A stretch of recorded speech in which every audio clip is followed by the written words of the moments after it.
Pakikwento lamang yung pangyayari. Kung ano nangyari doon sa pagkakahuli sa iyo, no? Pakikwento.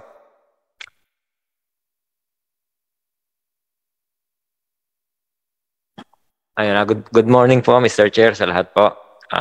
Ayun, Pakilakas mo lang yung boses mo, ano apo, meron pong lot outlet yung kapatid ko na ako po yung nagmamanage sa kanya. Tapos, daily po nagde-deposit kami from kadalasan po 2 to 3 p.m. bago po break yung, bago mag-closing time po yung land bank. May 18 po no, nung papunta po ako ng Lotto outlet para kunin yung pera. Magde-deposito po, i-deposito po namin sa land bank. Then, bigla na lang pong may humarang sa akin na, actually hindi po hinarang. Galing po siya sa likod, pinigil niya ako. Sabi niya sa akin, huwag ka tatakbo. May baril po siya. Yung baril niya, parang nakakmang aim na ibabaril niya sa akin. Parang ganon. Huwag kang tatakbo. Di, ang akala ko nung una, hold up. Tapos, tinabi ko lang po. Ay, pag-cooperate po ako sa kanila. At wala naman pong nagpapakilala ng pulis noon. Then, bigla na lang po silang dumami. Hindi ko po alam kung saan sila nagagaling. Bigla po silang dumami na bigla na lang po may nagposa sa akin. Kinuha yung bag ko. Yung bag ko po, wala naman po, alam naman po noon, waste, lang, cellphone, wifi, then 300 pesos na panggas sa motor ko po. Medyo mabigat po yung approach nila sa akin. Parang hardened criminal yung dating mo na mabigat yung kamay nila, ganon. Yun po, yung ando na po sa pinara nila ako, ganon. Tatanong nila sa akin kung nasan yung pera. Yun po yung unang tanong nila sa akin. Tapos, wala naman po ako may pakitang pera kasi hindi pa po ako nakakarating sa outlet para kunin yung pera. Then, tinatanong po nila sa akin, saan yung basura? Saan yung basura mo? Sabi ko, wala po akong basura, wala po akong pera. Ayun po, pinasasanan nila ako, dinala po nila ako sa tapat ng 7-Eleven. Nananakit po sila hanggang doon po sa may 7-Eleven. Every time na magtatanong po ako sa kanila, ano pong kasalanan ko or yung rights ko, halimbawa yung alam ko, nagtatanong po ako sa kanila ng warrant, ang sagot nila sa akin batok. Dumating po yung time na may naringgan pa ako sa kanila parang ito po yata yung nagtanong ako ng warrant parang may naumimik po sa kanila na buti hindi kayo tumba o gusto mo itumba ka namin, parang ganon. Tapos nung nasa may 7-Eleven na po kami, inipit po ako ng dalawang nagpakilalang pulis na sa motor, ipit po nila ako sa motor. Umalis po kami doon sa may 7-Eleven, hindi ko po alam saan kami pupunta, pero pabalik po pala sa bahay namin. Ayun, doon na po pumasok yung pagbalik namin sa bahay namin. Pinasok po nila yung bahay, nag-search po sila.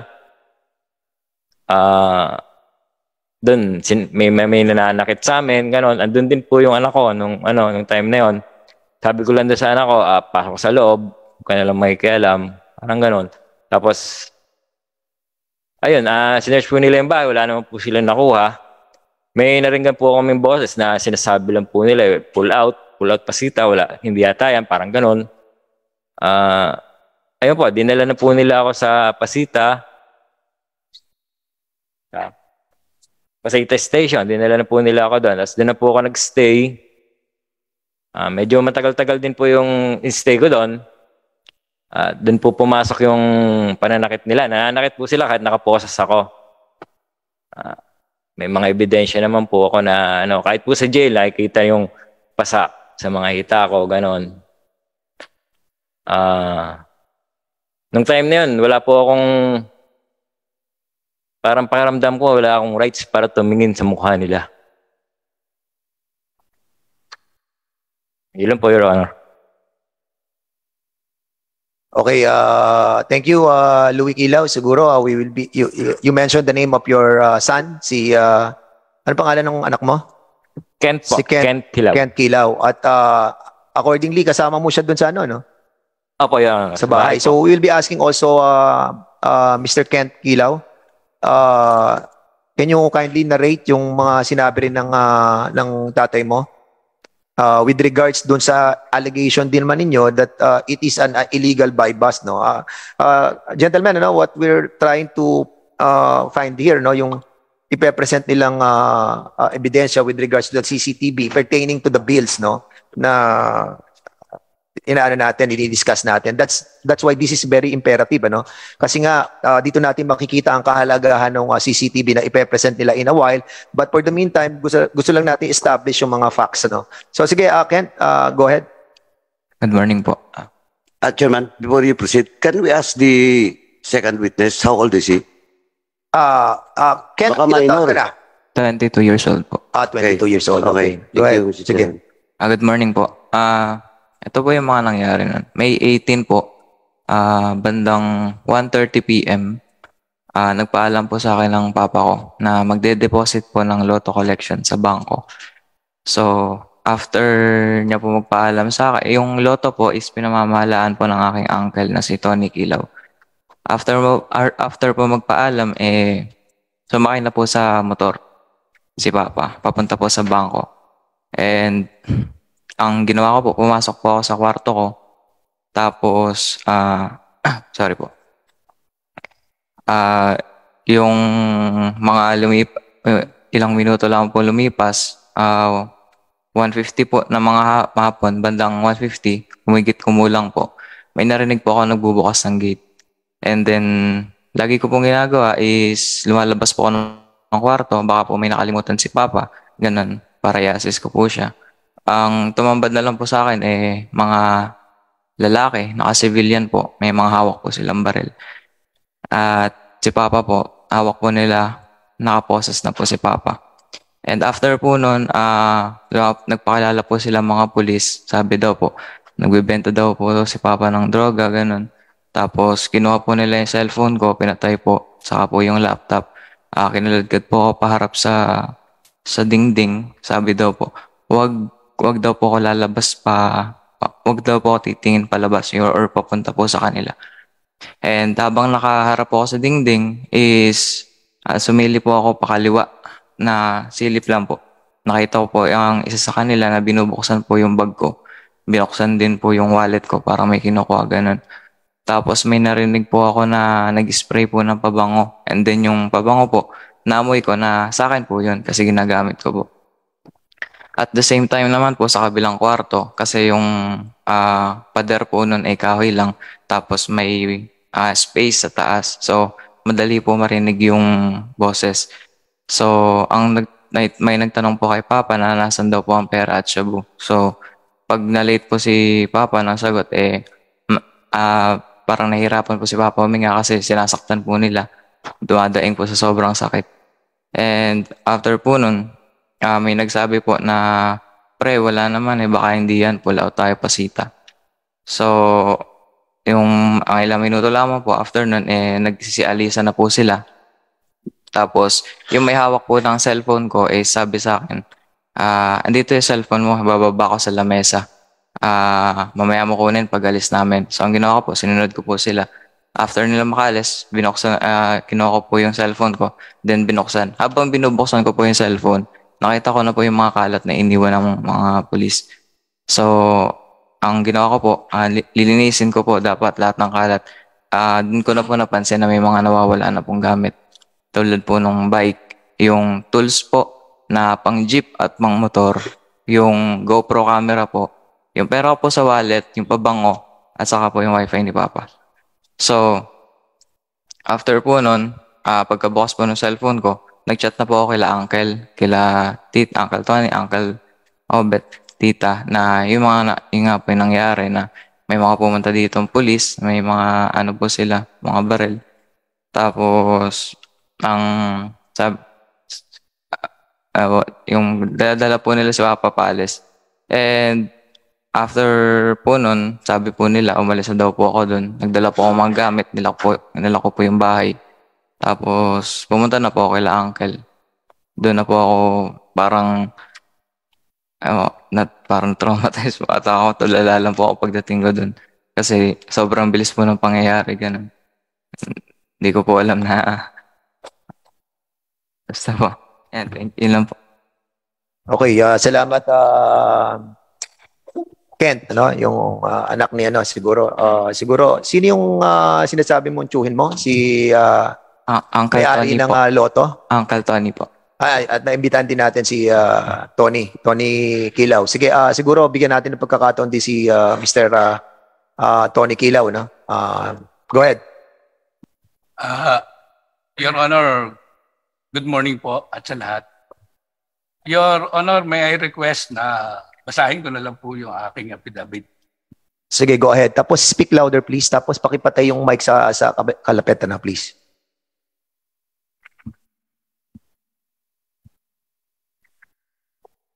Hello. Ito po yung aking sworn affidavit intended to na isasubmit dito po sa inyong butihing committee. Ako si Antonino Bikilaw, nasa hustong gulang, Pilipino, may asawa. Sa lukuyan nakatira at may pahatirap sulat sa Chicadi Street, Phase 1, Pasita 2, Barangay Pasita 2, San Pedro City. Pakilapit yung mic, ano, please, para malakasan na. Matapos makapanumpa at nang naayon sa ating batas ay malaya at kusan loob na nagsasalaysay ng mga sumusunod na event. Ako ay nagmamayari ng isang Lotto outlet na matatagpuan sa Jam Compound, Barangay San Antonio, San Pedro City, Laguna. At ang aking kapatid na si Louie Franco Kilaw, ang aking pinamamahala sa nasabing outlet. Noong ika-18 ng Mayo 2023, mga bandang 2:07 ng hapon, ako ay nakatanggap ng mga text messages mula sa aking pamangkin na si Kent Gabriel Kilaw, na anak ng aking kapatid na si Louie Franco Kilaw, at ang mga sumusunod ang palitan namin ng text.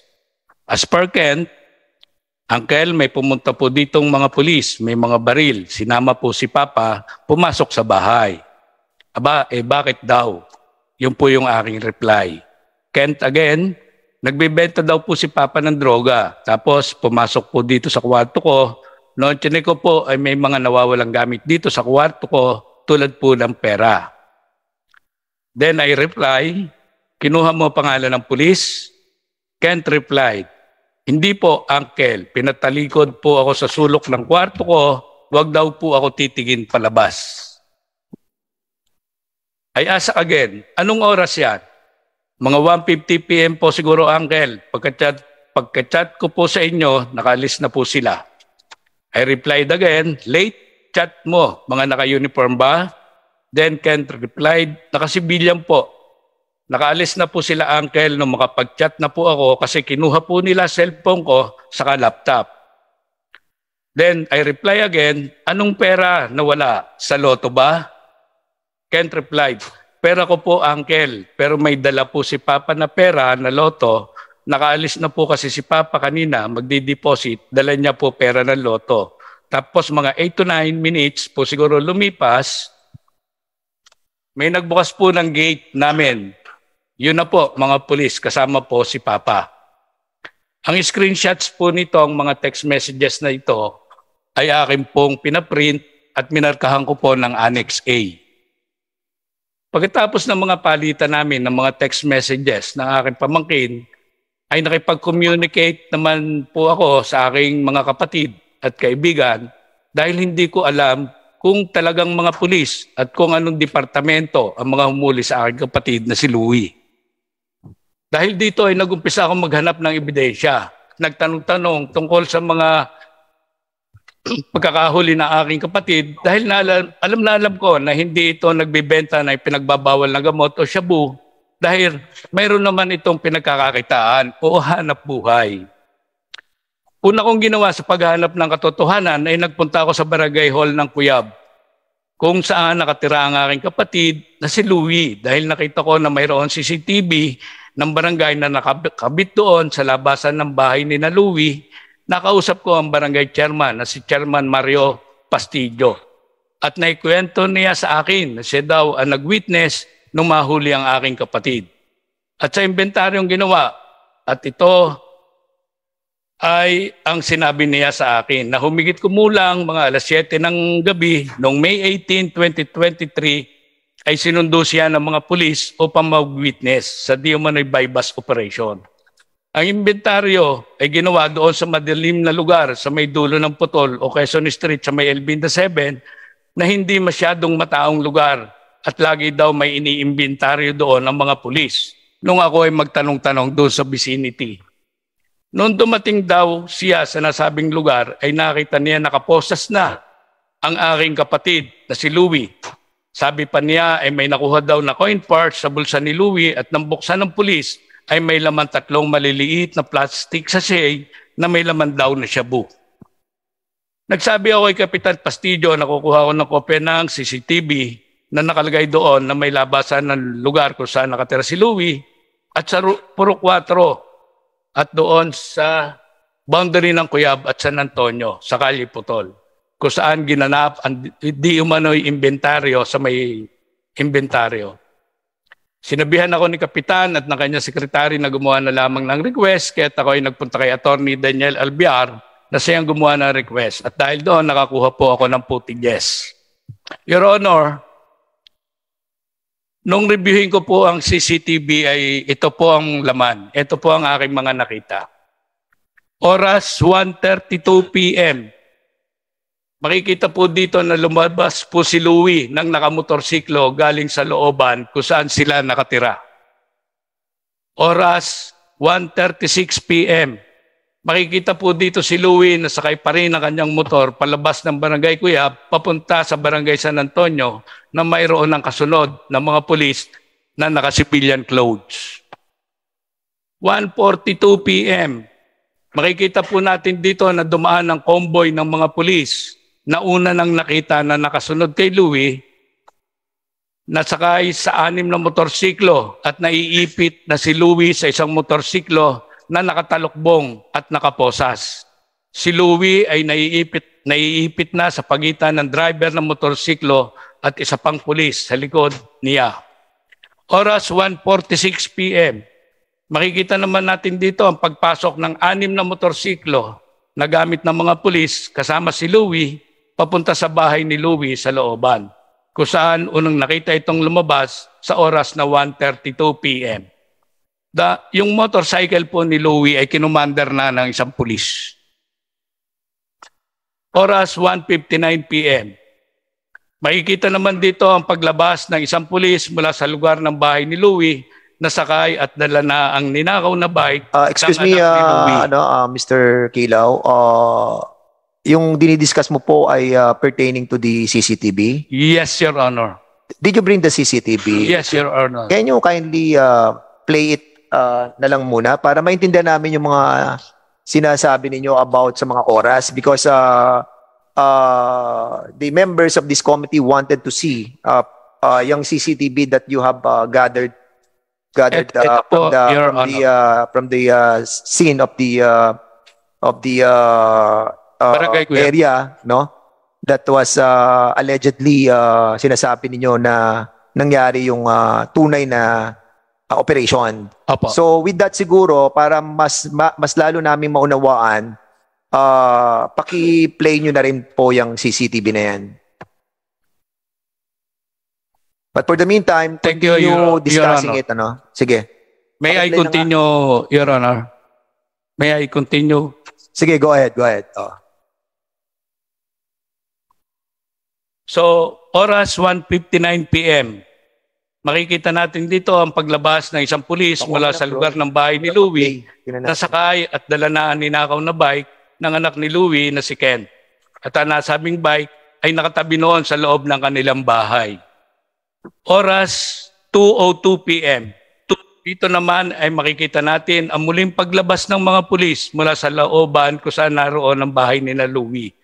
Dala-dala pa nila ang motor ni Louie at sila ay dumiretso na sa Pasita Substation ayon kay Louie. Ang CCTV footages na ito ay nasa USB at inilakap ko rin at minarkahan ng Annex D. Base sa aking mga pagtatanong-tanong nang ipakita na sabing video, na-identify ang mga pulis na illegal na humuli sa aking kapatid. can you kindly pause for a while para andito na yung Yes, Your Honor. sabi mo. Siguro, may sound ba to? Wala po, Your Wala. O yan, kaya nga, siguro inarrate mo yung nangyari. Kasi ninarrate mo without us seeing it, ano? Yes, So Your dito, inarrate mo yung nangyari para basically, we will be finding out kung ano yung sinasabi ng CCTV. Yes, Your Honor. So, basically kasi you have submitted yung affidavit ninyo saka affidavit ng police. So, we need to balance it by the CCTV. Yes, Kaya Your nga, Honor. very imperative tong CCTV in crafting the 6 bills para malaman natin yung napaka-importanting paglalagay ng CCTV sa iba't ibang lugar sa ating pong bansa. Sige, go ahead. Thank you, Your Honor. So yan po yung labasan doon po sa sulok sa kanan, yun po ang labasan galing kina Louie. So yan po yung isang pulis na tingin ko ay nagtitik-tik kay Louie. Pero hindi po siya makilala dahil balot po siya. Meron po siyang face mask.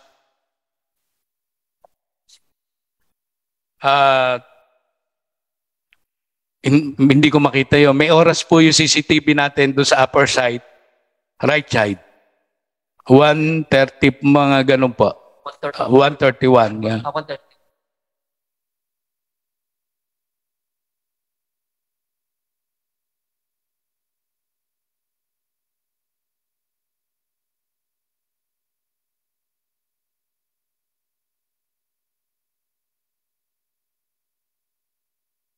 Yan po si Louie, palabas. Tumutugma po yung time niya doon sa palitan ng text ni Kent at saka nung isang brother ko na parang aking pinaka-operation manager. Will you confirm this, Louie? Ikaw to? Yes po, Your Honor.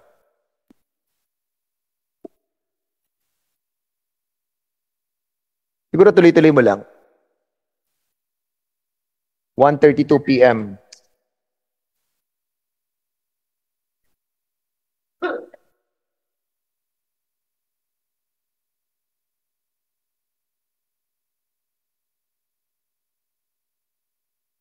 Yan po yung paglabas din nung pumasok kanina. Medyo malaki po ang role ng tao na yan. Yan po yung bida dyan.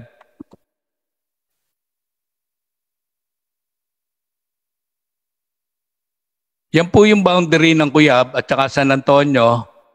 Yun, makikita po natin si Louie. Kasunod niya na po yung naka-long sleeve at naka-face mask.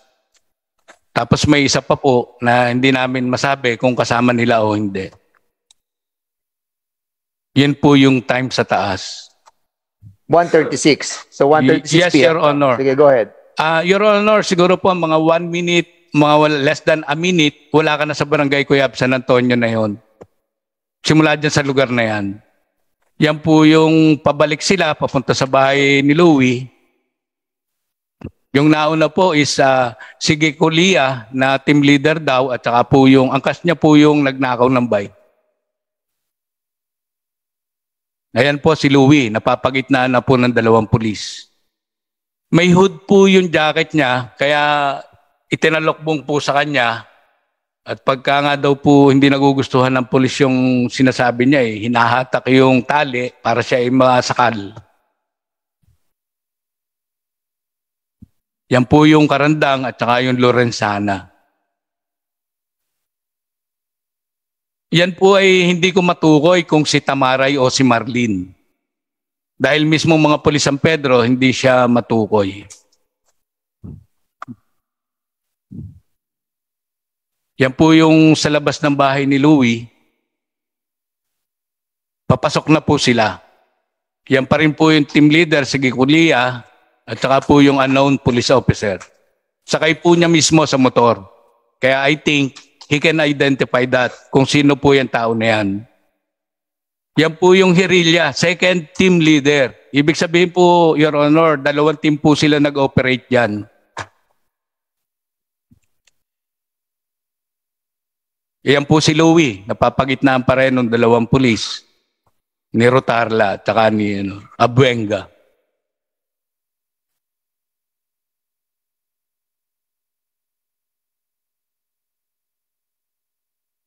Yan po yung hindi ko matukoy kung si Tamaray o Marlene. Yan po si Karandang at Lorenzana.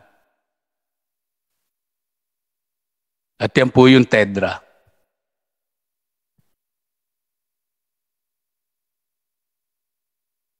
Siguro po, Your Honor, more or less, mga 10 minutes sila tumagal sa bahay ni Louie. Mga more or less. Tapos, alis po kagad sila. Alis na rin po. Ayan po yung angkas ni Sergeant Gecolia nung papasok sila.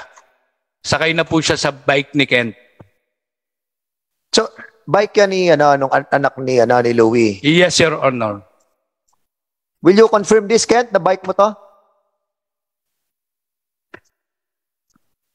Yes po. May prueba ka ba na sa'yo yan? Opo, may picture po ako dito. Sige, mamaya.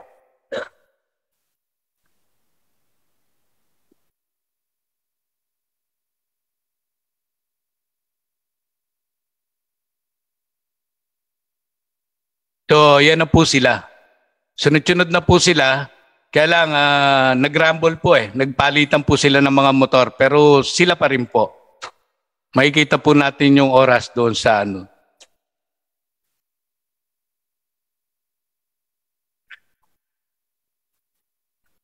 Pagkagaling daw po nila dyan, ay dumiretso na po sila sa Pasita Substation. At doon po in-interrogate si Louie. Nakalanas ng pambubugbog. At doon siya hinold. Until such time na nag-decide sila na magkanda ko noon ng alleged bypass operation.